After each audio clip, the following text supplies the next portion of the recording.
están, amigos? Los saluda el doctor Iván Columbus y quiero presentarles un tema muy importante en las circunstancias en las que vivimos: la desinfección, la sanitización relacionados al COVID-19, ¿sí? Bueno, por lo cual el sistema inmunológico es la primera barrera de defensa a la cual podemos apelar. Este sistema inmunológico tiene una expresión ya programada desde el momento de nuestro nacimiento. Sin embargo, hay factores epigenéticos que pueden modular y hacerlo más resistente en función de los agentes externos que generalmente se encuentran alrededor de nosotros. No necesariamente el COVID, aunque claro, ahora todos estamos preocupados por el COVID-19. ¿Qué cosa es la epigenética? Dicho en sencillo, es la manera cómo los factores ambientales, entre los cuales se encuentra la nutrición, afectan la expresión de nuestros genes. También desde el punto de vista del sistema inmunológico, este sistema inmunológico puede verse potenciado a partir de una mejor nutrición, la cual propicie justamente la expresión al máximo de nuestra capacidad inmunológica. De tal manera que hoy más que nunca es muy importante que tengamos presente en nuestra dieta diaria la ingesta de proteínas, la ingesta de antioxidantes y otros elementos que desde el punto de vista epigenético van a potenciar la respuesta inmunológica.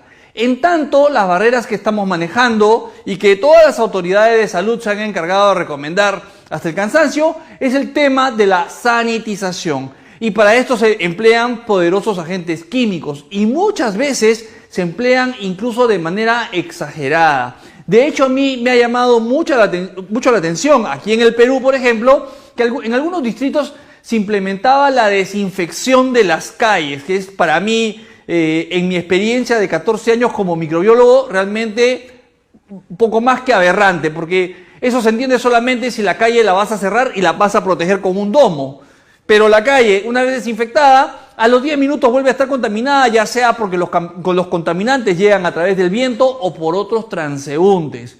Y para asegurar, entre comillas, esta sanitización, pues se abusaba de sustancias como la lejía, también conocida como hipoclorito, ¿no?, de sodio, o en algunos países se le conoce simplemente como cloro. Pues bien, hay que tener mucho cuidado. Hace algunos días apenas la OMS ha dado algunas recomendaciones justamente previniéndonos de los daños al sistema respiratorio fundamentalmente y también a la piel que estos desinfectantes clorados nos podrían causar. El uso de estos desinfectantes debe estar restringido solamente a objetos inanimados, superficies, etcétera. No deberíamos usarlo idealmente ni siquiera para la sanitización de alimentos, pero bueno, por el momento es una de las mejores herramientas que poseemos para asegurarnos de que el COVID no esté entre los objetos que compramos o los alimentos que compramos. Entonces no podemos abusar porque esto definitivamente constituye un riesgo para la salud. Otro elemento importante que viene siendo usado a veces indiscriminadamente son los compuestos de amonio cuaternario o derivados, que comúnmente se les denomina QUATs, ¿no?, por la abreviatura en inglés. Sin embargo, también hay que tener mucho cuidado porque el abuso del amonio cuaternario en nuestra vida diaria puede también tener efectos irritativos en nuestras mucosas respiratorias. Se le ha descrito incluso como un desencadenante del asma. Ojo que a veces el remedio es más caro que la enfermedad e incluso en algunos experimentos se le ha mencionado al amonio cuaternario como responsable de defectos en los nacimientos en pruebas realizadas en ratones. Es decir, hay mucho que investigar todavía sobre los efectos del amonio cuaternario a largo plazo. Por estas razones es que no resulta recomendable el abuso ya sea del hipoclorito de sodio o de los compuestos de amonio cuaternario. Eso quisiera que en este momento quede muy claro. Pero entonces alguien dirá, doctor Columbus, pero esas son las mejores alternativas que hay en el mercado. Por el momento podría ser. Sin embargo, hoy la tecnología y la biotecnología han permitido rescatar algunos elementos que ancestralmente han sido usados por la humanidad, como por ejemplo el metal llamado cobre. El cobre, déjenme decirles que es un elemento que nos ha acompañado a lo largo de la historia por miles de años. Ya los egipcios hace casi 5.000 años lo habían incorporado en la elaboración de vasijas, sobre todo lo que se relacionaba a la conservación del agua, porque ellos habían notado que las personas que bebían el agua conservada en vasijas de cobre sufrían menos enfermedades gastrointestinales. Y desde ahí, por esa simple observación, los egipcios caen en cuenta, así como otras culturas también, que habían efectos positivos para la salud asociados a la conservación del agua en vasijas de cobre. Muy importante. De hecho, también en nuestra región, en los Andes, la cultura incaica utilizaba también el cobre en aleación, por ejemplo, con el oro para fabricar algunos ornamentos, ¿no? Personales, orejeras, collares, etcétera. Pero lo que les quiero decir con esto es que el cobre ya tiene una raíz ancestral de uso también en la cultura andina, en todos los países de Sudamérica. De hecho, Chile es el primer productor de cobre en el mundo, seguido muy cercanamente por Perú. Entonces, en nuestra región, lo que quiero que nos quede en claro es que hay un uso también milenario de este metal, que de hecho hoy en día viene siendo sumamente utilizado porque ya se le han determinado los mecanismos de acción que son, a diferencia de lo que vimos anteriormente con el cloro y con el amonio cuaternario, son totalmente inocuos para el ser humano. ¿Y cómo son estos mecanismos de acción? ¿Cómo funciona el cobre como sanitizador, como antimicrobiano? Bueno, se han descrito hasta 3 mecanismos de acción. En primer lugar, el cobre inhibe o altera la síntesis de proteínas en los microorganismos. Acordémonos que sobre todo las bacterias, los hongos, los parásitos, son seres vivientes que necesitan producir proteínas justamente para replicarse y reproducirse.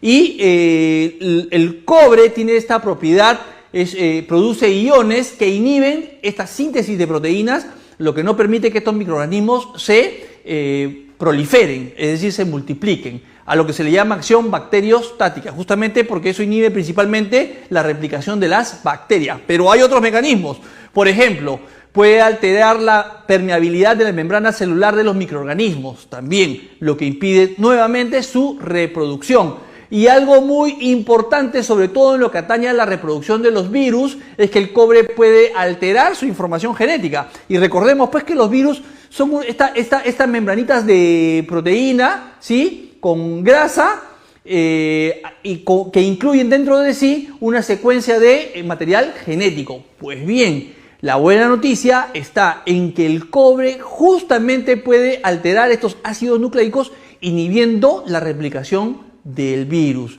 lo cual, bueno, es un aporte más de la biotecnología justamente para la salud humana. Y por eso estamos viendo el día de hoy diversas aplicaciones que vengo siguiendo con mucho interés.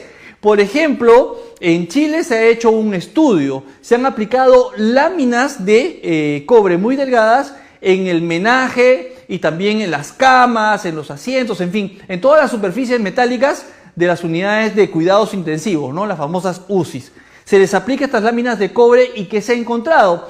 Que se ha reducido en más del 40% el riesgo de adquirir una infección dentro de estas unidades, ¿sí? Lo cual es una excelente noticia, una reducción del 40% del riesgo de contraer una infección intranosocomial, como se le llama en ciencia.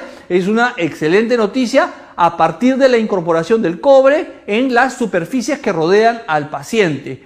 De hecho, ya la EPA, la Agencia Ambiental de los Estados Unidos, ha aprobado el registro de 270 aleaciones de cobre con propiedades bactericidas, es decir, eso es lo que se viene, el uso del cobre, la incorporación del cobre en nuestra vida diaria. Vamos a rescatar este conocimiento milenario justamente en beneficio de nuestra salud, porque tienen estos efectos bactericidas, de eliminación de microorganismos, van a producir a la larga para el ser humano ambientes más saludables.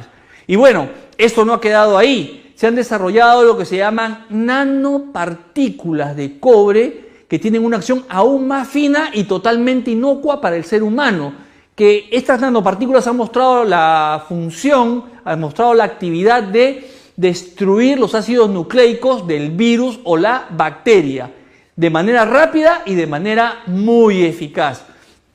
Otros estudios que he estado leyendo, por ejemplo, incorporan el uso de nanopartículas del cobre en los materiales de curación de los dientes, de las muelas. Estas resinas que utilizan los dentistas normalmente, se le están incorporando estas nanopartículas de cobre. ¿Para qué? Para evitar la posterior infección de las cavidades en la cavidad oral, valga la redundancia, ¿sí? Y de esta manera prevenir las caries. ¿Qué les parece? Una extraordinaria noticia, ¿no? Todo, como siempre, relacionado con la biotecnología. Entonces, cerrando esta secuencia, simplemente les quiero hacer recordar que efectivamente el cobre poco a poco se va convirtiendo en un aliado de la buena salud, se va convirtiendo en un aliado de un ambiente cada vez más saludable para el ser humano y totalmente compatible con el ambiente y la ecología, ya que es un mineral que normalmente se da en las regiones como por ejemplo en la región andina y que nos ha acompañado a las culturas andinas, preincaicas, incaicas durante siglos.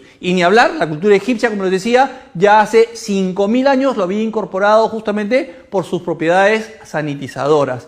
Y esto no se va a quedar ahí.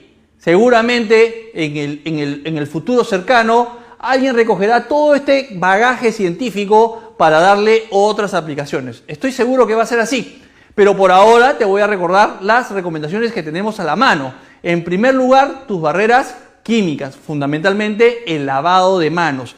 El lavado de manos sigue siendo la primera medida de prevención frente a la propagación del COVID-19. Lavarse las manos por lo menos 20 segundos con mucho jabón, haciendo mucha espuma, ¿sí? Y varias veces al día. Barrera química. Otra barrera química, la sanitización, sin exagerar de los agentes desinfectantes como los que hemos visto, ¿sí? Usarlos en la dilución más amplia posible y en la menor cantidad posible. Es decir, no abusar de la sanitización de ambientes a partir de agentes químicos como el cloro o el amonio cuaternario.